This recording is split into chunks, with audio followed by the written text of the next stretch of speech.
Welcome back to Midlife by Design. I'm your host, Lisai, human design teacher and coach for midlife women, helping you shed the shoulds and remember who you came here to be. Two quick things before we start the episode. Number one, locals, a quick reminder that I have a workshop coming up this Thursday, September 25th. Link is in the show notes to register for that. We will be talking about two super important parts of your chart, strategy and authority. And it's such a wonderful way to come together in community and to hear other people's experiences and stories of strategy, authority, living human design. So I welcome you to come to that. Make sure you register. And the second thing is a recognition that if you're listening to this, you have made it through the eclipse season. You have also experienced fall equinox, which was yesterday, and International Peace Day. So I am sending you so much love and peaceful vibes, and I hope that this short episode inspires you to get back to basics when it comes to reinventing yourself in midlife. Let's dive in. Hello, beauties. Today's episode is short and sweet. We are just coming off our second eclipse of this eclipse season, and boy, has this eclipse season been a doozy. And I don't know about you, but personally, I am feeling pretty exhausted in this moment. So I am going to bring to you today actually 6 quick tips that are what I like to call boring midlife advice. Because even though they are boring, they still are powerful. And sometimes I think we look for the sexy, the new, the breaking. We've been very much trained to seek out what we haven't seen yet, as if for some reason something new is going to be the answer that we're looking for. And I guess what I'm proposing today is that that's not the case. That in fact, in order to live a life that is true to you, that feels aligned, it's actually pretty simple, kind of boring tips or habits or practices that you follow in order to do that. So I've got 6 for you. I am saying right now that they are simple, but as you know, simple doesn't necessarily mean easy. So tip number 1, say no more often than you say yes. And this is tricky, especially for women in midlife who are either in the phase of life where they have kids, they're relatively young, or perhaps still pretty reliant on them.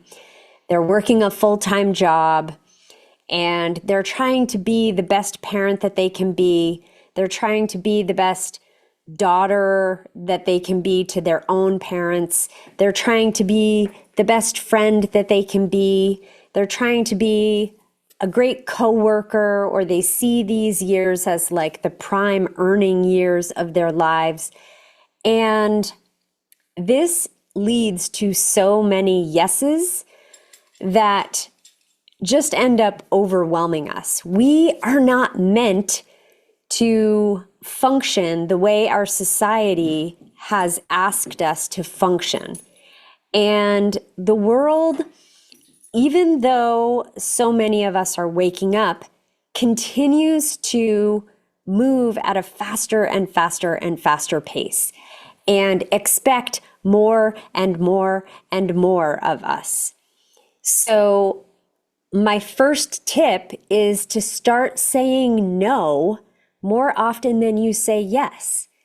And how you can do this is by looking at your values. Think about what is important to you and align that with your no's and yeses.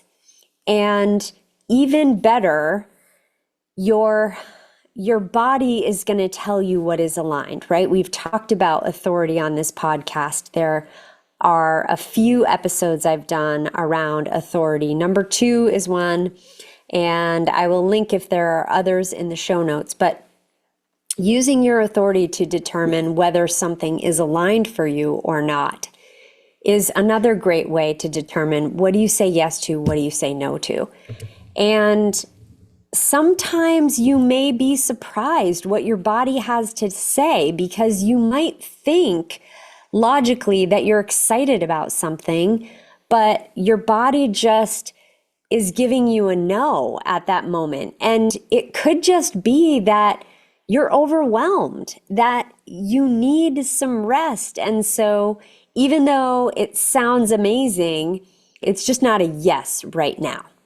So tip number 1, say no more often than you say yes. Just see how it feels. Tip number 2, protect your energy like it's your retirement fund. We have been trained another way in society to not touch our retirement funds, right? If you are putting money into the 401k, it's like, oh my God, you'll get taxed.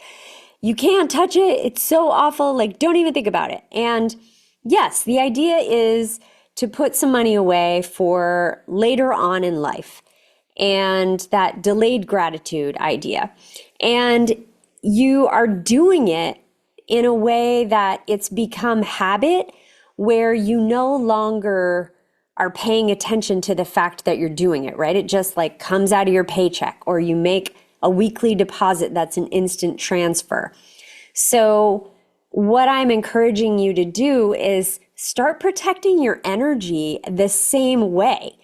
Think about going back to the idea of no's and yeses. Think about, what are you saying yes to, even energetically, in the sense that you're letting other people share in your energy.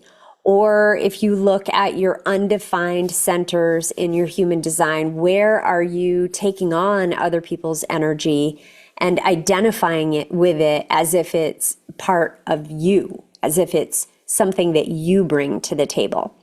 So instead, start setting some boundaries, right? Start thinking about setting energetic boundaries, which is as simple as setting an intention before you walk into a room, or setting boundaries with your words, using that throat channel to communicate boundaries. And again, goes back to saying, no, I'm not available for this.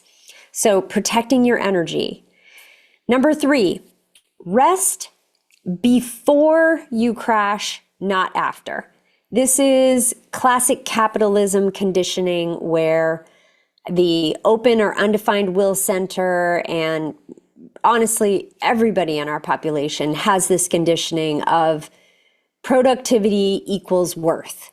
It's productivity means that I am contributing and therefore I am worthy.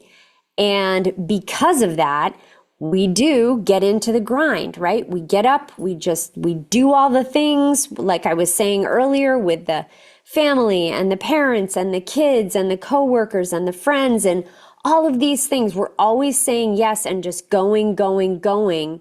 And if you're in perimenopause or menopause, like, your energy doesn't work that way anymore. Your body is changing, and it is demanding that you rest, because you are going through a hormonal chaos that is just crazy. It's craziness, right? It's wild.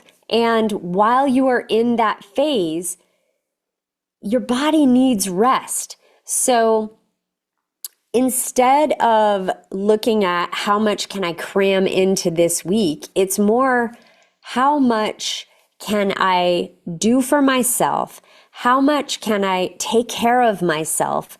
How much time can I give myself through the gift of white space on my calendar, which means nothing is scheduled? How much can you actually do for yourself, so that you can then you can show up for other people in your life with that full cup? So number 3, rest before you crash, not after. Number 4, create aligned friendships to replace the ones of convenience. And this is where, especially as parents, sometimes as coworkers, whatever the case may be, you become friendly with people who you're around just by proximity. And sometimes those friendships are aligned, meaning that you feel seen, you feel heard, you feel witnessed, you feel connected. But sometimes they're simply just friendships where it's more of a friendliness, and it's due to circumstances, not necessarily because you have shared values or shared interests. It's more like, both of our kids play soccer, so we're on the sidelines together and we're chatting it up.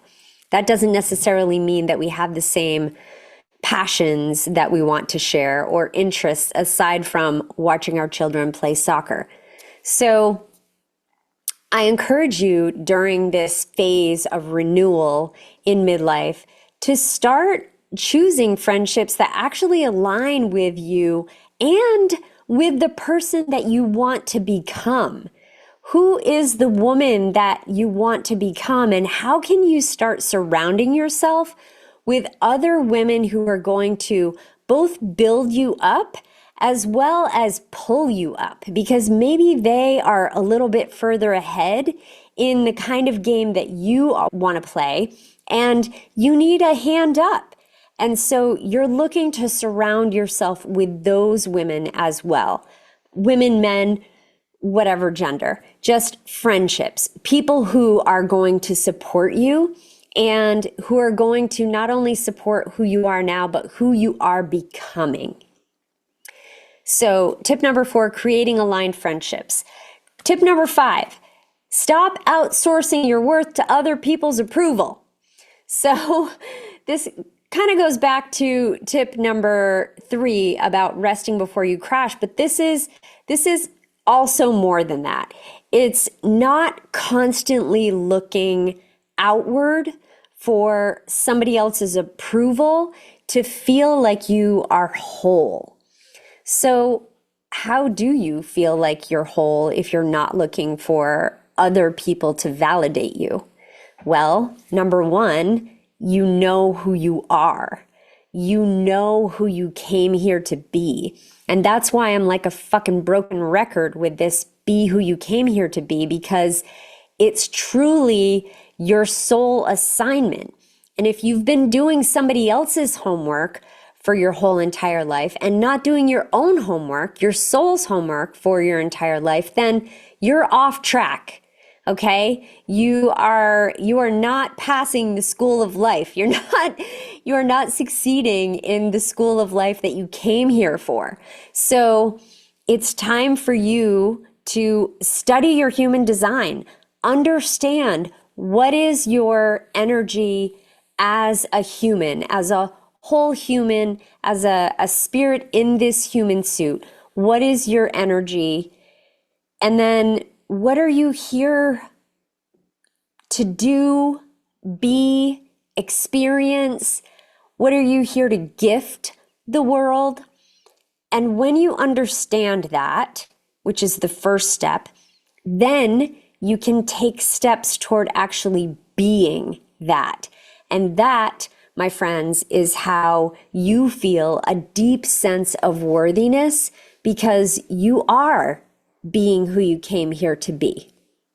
So, for example, if you have a defined emotional solar plexus, you came here to feel.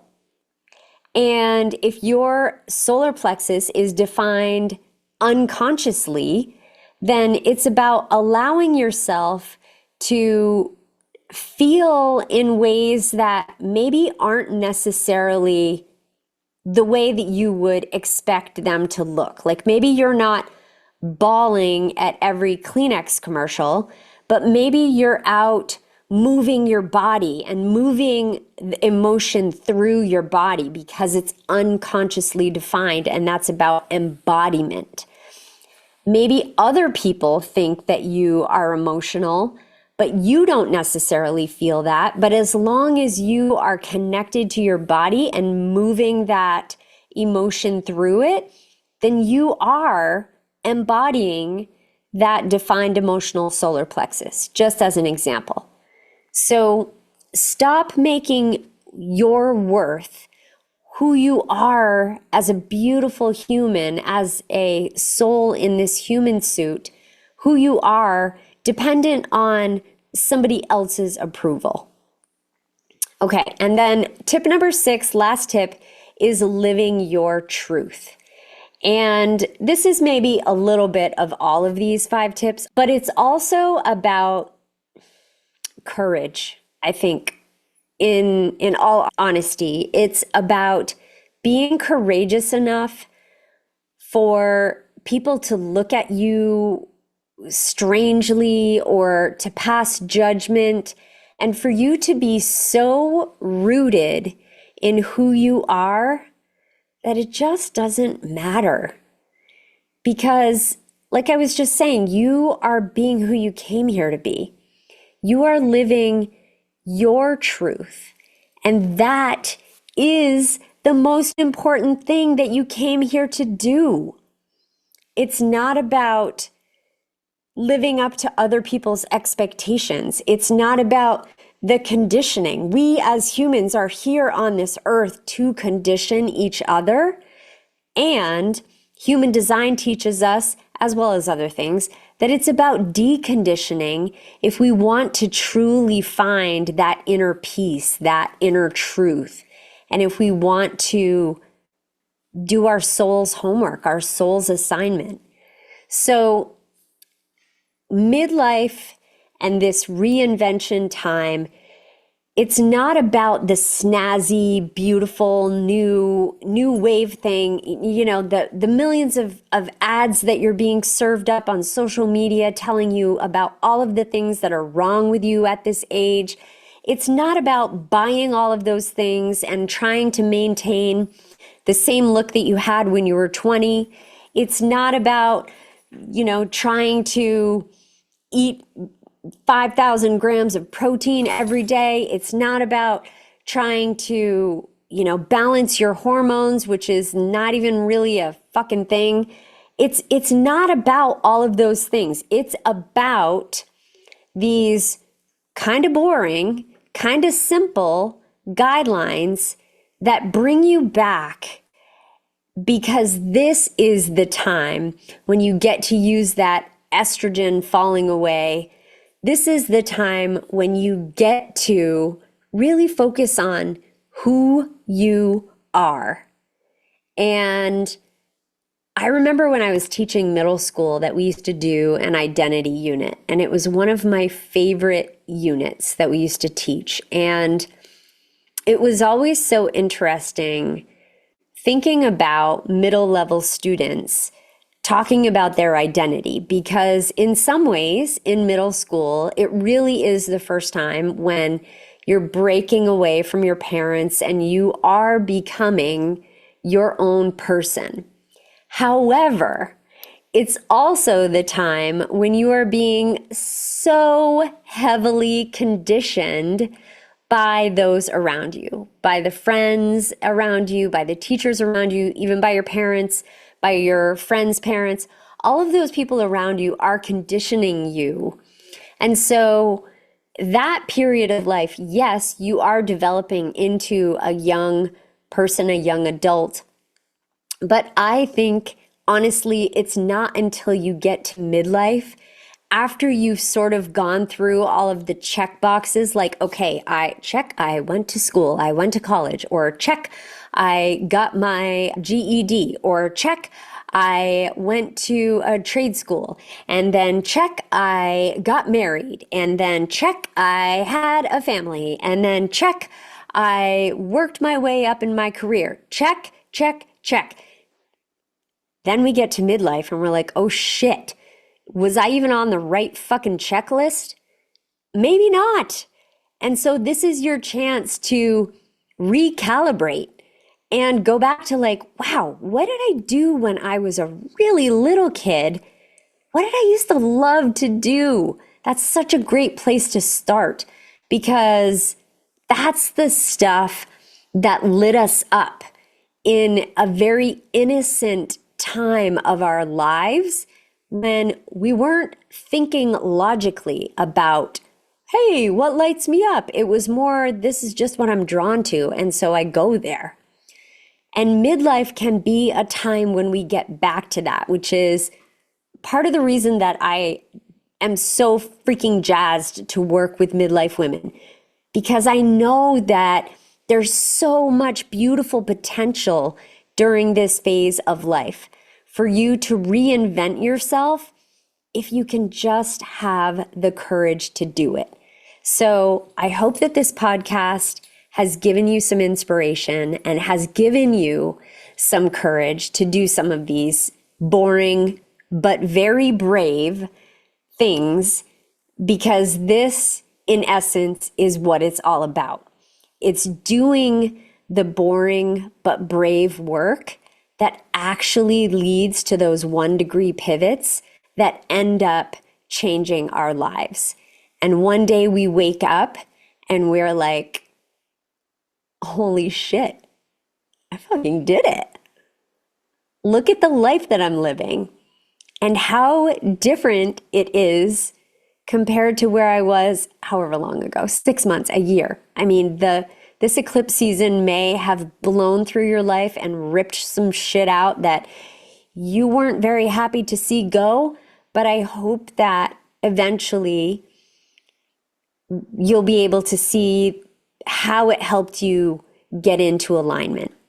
And I don't mean to say that flippantly, because I know that eclipse season can be really, really hard for people. And life can be really hard, right? There's all kinds of shit that happens every single day. And plus also, there's all kinds of beautiful, beautiful things that happen every single day. Miracles happen every single day. And what if you started expecting miracles instead of disasters? What if you started taking some of these boring but brave steps because you knew that they are laying the foundation for those miracles to happen for you? Because yes, you deserve it. And with that, my lovelies, I'm going to sign off. Until next week. Thanks so much for listening to today's episode of Midlife by Design. I hope that it gave you the reminder that you needed, that it can be simple. Simple doesn't mean easy, but it can be simple. And please remember to like this if you're watching it on YouTube, or subscribe if you are listening on Spotify or Apple. And of course, share it with a midlife buddy who could really use some inspiration today. And you know that if you are looking for a human design coach to help support you in midlife, my link is in the show notes. You know what to do. And I am wishing you the strength to let go of what no longer serves you, joy to fill your days, and the clarity to be who you came here to be.